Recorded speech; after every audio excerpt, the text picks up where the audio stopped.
Yan mga lods. Ito na po kami sa pantalan ng Alabat. Padikit na po kami sa pier. Nakaabang na po yung mga pampasaherong tricycle. Diyan po sila kumikita sa mga pasahero ng Roro. Nahatid po nila palabas doon sa may karsada. At medyo mahaba po itong pantalan na ito pag nilakad mo, pag may dala kang bitbit, mahirapan ka rin. Talagang malayo po ang pantalan na ito, mahaba.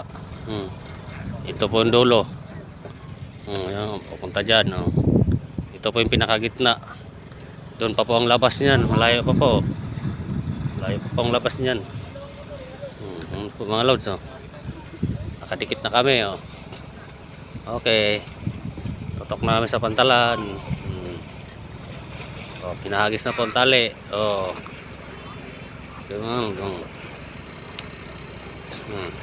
Tali. Yan po yung mga taga-abot ng tali dito sa pantalan. Mga lods. Ibababa na nila ang aming hagdan, aming dadaanan.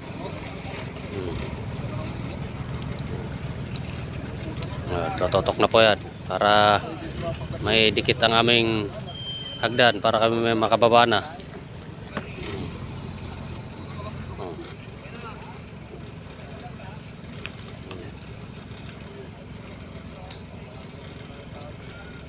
Okay, ready na po. Nababa na ang pantalan, ay ang hagdan.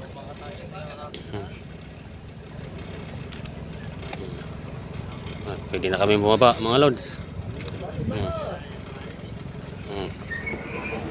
Okay, maraming salamat mga lods. Kami bababa na. Nababa na yung hagdan. Tara, tayo. Bababa na po kami mga lods. Ito ka sa taas, kailangan na yung bumaba. Bawing hagdan. Okay. Bata.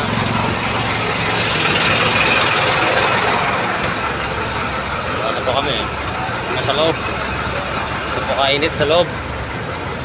Ito po yung mga pasahero sa loob. Mga loob. Puno. Yung mainit dito sa loob ay. Kaya makita ka sa taas. Okay, baba na po mga pasero. Baba na rin kami. Baba